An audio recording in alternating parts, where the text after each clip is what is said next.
무슨 야구를 하는데 취미생활로 야구를 하는데 무슨 코치는 또 전직 야구 선수여야 돼. 이거는 너무하잖아요. 돈도 많이 들고 시간도 많이 들고 에너지도 다 나가서 그러고 나서 저녁 시간에 와가지고 또 자요. 근데 이게 남자 같은 경우는요 스트레스가 제일 중요하거든요. 스트레스 쌓이면 몸이 아플 수가 있어요. 혹시 아이고 답답해. 제가 잘 몰라서 두 분 부부신가요? 아니 그냥 애기가 이 시간이면 저희가 부부예요. 네. 두 자녀의 엄마 아빠예요. 근데 이게 악순환인 게 또 아내는 또 남편이 또 뭐 남편이 미울 때는 네. 남편 양말만 봐도 밉다. 남편 뒤통수만 봐도 밉다. 이런 건 또 안 됩니다. 이거 계속 싸움이 되는 거예요, 계속. 오죽 미우면 양말도 밉겠어요. 그리고 남편이 이렇게 양말을 벗고 간 거 보잖아요, 선생님. 그러면 참 나는 저 양말 봐도 못한 여자구나 이런 생각이 들고 네. 남편이 정말 이렇게 옷을 훌러덩 벗고도 나는 저 옷보다도 못한 여자구나 이런 생각이 든다니까요, 선생님. 맞습니다. 여기서 중요한 게 이제 부부가 정서적인 유대감이 떨어지게 되면 첫 번째 보이는 반응이 화를 낸다는 거죠.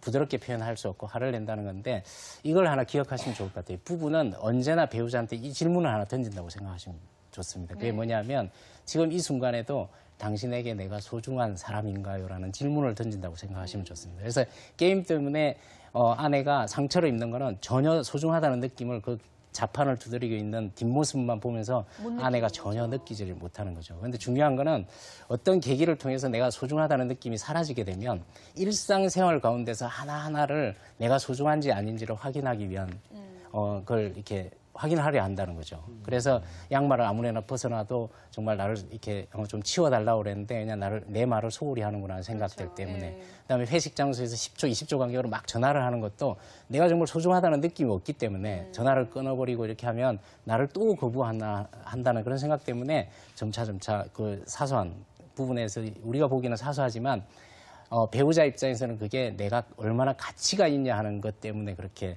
계속 확인을 하고 고통 속에서 이렇게 힘들어한다는 걸 이해하시면 좋겠습니다. 정말 기본적으로 친밀감을 유지하고 있는 부부라면 정말 남편이 회식 자리에 있는데 굳이 확인하지 않아도 그냥 든든하게 그냥 믿거니 하는 이런 마음이 생길 것 같은데요. 맞아요. 그래서 양말을 벗어놓은 거 가지고 그 부부 치료 전에는 그거 아무데나 벗어놨다고 화가 났는데 아내가 나중에 그런 얘기예요. 부부가 회복되고 서로 친밀감이 생기고 나니까 양말이 밥솥 위에 올라가 있어도 내가 화를 안 낼 수 있다고. 아유, 또 이렇게 그것도 도넛을 만들어 놓고 갔네. 그러면서 딱 집어넣을 수 있는 거죠. 그렇죠. 마음이 훈훈해서. 그렇죠. 중요한 부분은 그 일상생활에 부딪히는 그 모든 부분에 있어서 내가 상대방한테 소중한가 하는 그런 느낌이 있냐 없냐에 따라서 사소한 걸 가지고 그렇게 심각하게 싸울 수 있다는 겁니다. 그러면 정말로요. 선생님이 늘 항상 강조하시는 이 친밀감, 친밀감을 회복할 수 있는 부부간의 대화법이랄까요? 어떤 게 있을까요?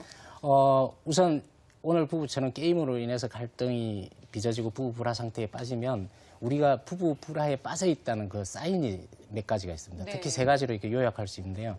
이 세 가지가 나타나게 되면 이 부부 불화에 빠졌다는 걸 이해하시면 좋겠습니다. 네. 뭐냐면 첫 번째가 우리는 서로 다르다고 인식이 된다는 거예요. 성격 차이가 나고 양육관이 다르고 모든 게 다르다는 생각에 빠지게 된다는 거죠. 사실 부부는 모든 부분에 성격도 다르고 다 다릅니다. 다 양육관도 다르죠. 다르고. 그런데 서로 정서적인 친밀감이 있으면 그 다르는 게 서로 이렇게 같다는 생각이 들고요. 우린 왜냐하면 닮은 구석이 참 많아. 이렇게 생각을 하게 되는군요. 왜냐하면 양육도 서로 상의를 하면서 조율해 갈 수 있는데 서로 친밀감이 없으면 양육을 가져서 싸우기 때문에 점차 다르다고 인식한다는 거죠. 그래서 우리는 성격 차이가 난다고 대부분 부부 치료하러 올 때는 전 성격 차이보다는 이 부부가 지금 불화 상태에 빠져 있구나 하는 걸 이해할 수 있는 그런 단서가 됩니다. 두 번째는 내가 옳다는 생각에 빠지게 됩니다. 우리가 불확실하거나 불안한 상황, 두려운 상황이 되면 내가 익숙한 부분을 더 붙잡게 된다는 거죠. 그래서 부부가 서로 갈등이 생기면 소중한 사람과의 갈등이기 때문에 부모 자녀 간의 갈등이 생기도 아이가 굉장히 불안해지듯이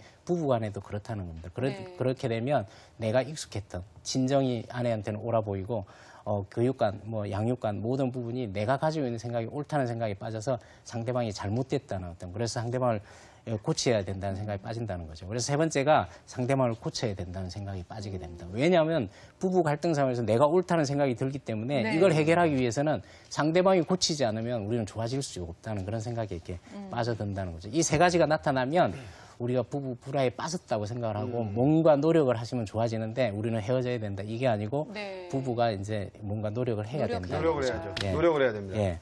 친밀감을 회복하기 위한 3단계 대화법인데 이걸 간단히 설명드리면 첫 번째가 반영입니다. 이건 맞장구를 쳐준다는 건데 영자가 이 거울 영자입니다. 그래서 거울이 되어준다는 겁니다. 거울은 우리를 비춰주는데 아무 말 하지 않더라도 우리가 고치잖아요.